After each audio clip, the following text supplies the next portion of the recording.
Have you ever found yourself wondering whether you really need to rest or whether you're avoiding something that feels uncomfortable? Hi, I'm Francesca Stoyer, somatic coach and yoga teacher, and thank you so much for being here.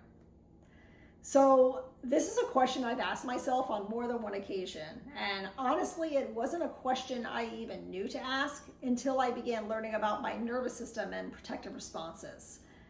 For a long time, I assumed that if I felt tired or unmotivated, it simply meant that I needed more rest. And sometimes that was absolutely true. But over time, through my yoga practice and later my somatic practice, I began to notice that there were also moments when what I thought was a need for rest was actually my way of avoiding something that felt uncomfortable. Sometimes it was fear of failure. Sometimes fear of being judged, sometimes uncertainty about whether I could do something well enough.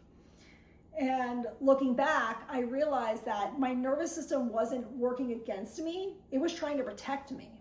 And once I understood that, I stopped asking what's wrong with me and started asking, what am I needing protection from?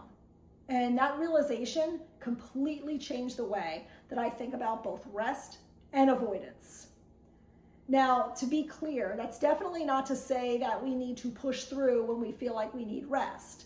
Sometimes we genuinely need to step away and take time to recover, reset, and reconnect with ourselves. But there are other times when we tell ourselves we're resting, only to realize days later that we still don't feel ready to do the thing. So how do we actually know the difference?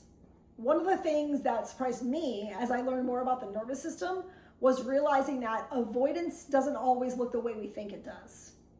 If you're familiar with polyvagal theory, the nervous system has different ways of responding when something feels threatening or overwhelming. Sometimes it responds by mobilizing us, and this is often associated with the sympathetic nervous system, and it can look like anxiety, restlessness, frustration, or feeling like you just want to escape from the situation. Other times it does the opposite. It responds by slowing everything down, even in some cases shutting down. This is often associated with the dorsal vagal state, which can look like feeling heavy, stuck, disconnected, unmotivated, or exhausted. So see how a dorsal vagal response can look so much like true fatigue? That's one of the reasons this question can be so difficult to answer. And something that I think is really important to note is if we're in a dorsal vagal state, taking a step back to regulate our nervous system may actually be exactly what we need. The pause isn't the problem. The intention behind the pause is what matters. So one of the most helpful questions I ask myself is, am I stepping away so I can come back? Or am I stepping away so I don't have to come back? Because those are two very different things. Sometimes stepping away gives us the opportunity to regulate, reconnect with ourselves, and return with greater clarity and capacity. Other times, we keep waiting until we feel ready, but that moment never seems to come because what's really keeping us stuck isn't a lack of rest. It's that something about the situation still feels uncertain, uncomfortable, or overwhelming. So how do we know what we genuinely need? Honestly, there isn't one simple answer, which can be frustrating because our brains and nervous systems naturally seek certainty. We want there to be a clear, simple answer every single time. But life is much more nuanced than that. What feels supportive one day may not be what we need the next. The very same exact situation might call for rest one time and courage another. There are moments when the most supportive thing we can do for ourselves is honor our limits and give ourselves permission to pause. And then there are other moments when the most supportive thing is taking one small step forward, even if it feels uncomfortable or scary. This is where learning to listen to ourselves becomes so important, because the more aware we become of our inner experience, the easier it becomes to discern what will truly support us in the moment. That's one of the many things I appreciate about yoga, is that it doesn't simply tell us what we should do. It offers practices that help us become more aware of and more connected to ourselves. One of those practices is called svadhyaya, which translates to self-study or self-reflection. And it's the practice of observing ourselves with curiosity and compassion. noticing our thoughts, our emotions, the sensations in our body, the stories we're telling ourselves, the habits and patterns that we return to over and over again. And it's less about analyzing ourselves and more about self-exploration, discovery, and learning to pay attention. And as we begin to pay closer attention, something else starts to develop. In yoga, that's called viveka, which is also translated as discernment. And discernment is the ability to recognize what is truly needed in each moment, seeing beyond our automatic habits, fears, and protective patterns so we can respond with greater awareness and intention. And it also helps us recognize that what we need can change from one moment to the next. Sometimes discernment tells us you really do need to rest today. And other times it says you're more capable than you think. And then sometimes it's a little bit of both. This is also where understanding our nervous system can be so helpful, because our nervous system has one primary job: to keep us safe. And sometimes that protection looks like asking us to slow down when we're genuinely depleted.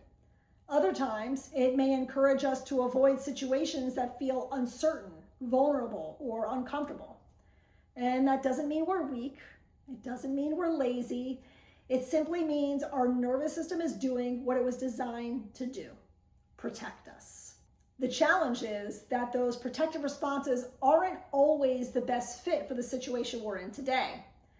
They may have developed from past experiences or become automatic patterns that continue to show up even when they're no longer serving us in the same way. The good news is that we don't have to stay stuck in those patterns.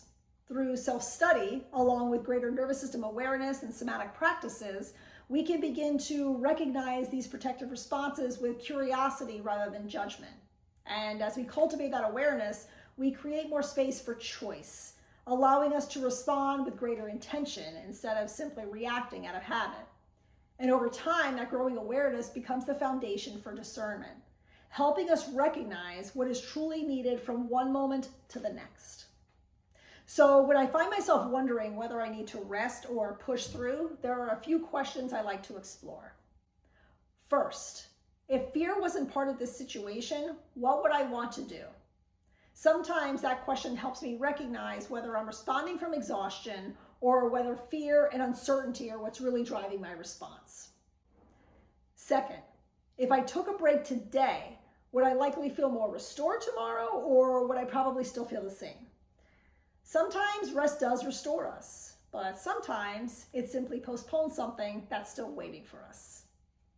And finally, what's one small step that feels supportive instead of overwhelming? Notice I didn't say what's the biggest step I can take. Oftentimes, the most supportive thing isn't trying to do everything all at once. It's taking one small, manageable step that helps us move forward while still honoring where we are. Will we always get it right? Probably not, and that's okay. Learning to discern what we truly need isn't something we master overnight. It's a practice. The more we learn to slow down, become curious, and listen to ourselves with greater awareness, the easier it becomes to recognize what is truly needed from one moment to the next. So I'd love to hear from you. Have you ever found yourself wondering whether you really needed rest or whether you were avoiding something that felt uncomfortable? Let me know in the comments. I'd love to hear your experience. And if you enjoy conversations like this that blend yoga, nervous system awareness, mindfulness, and authentic living, I'd love to have you here. Be sure to subscribe to stay connected and continue exploring these topics with me. Thank you so much for joining me today. I hope you have a wonderful rest of your day.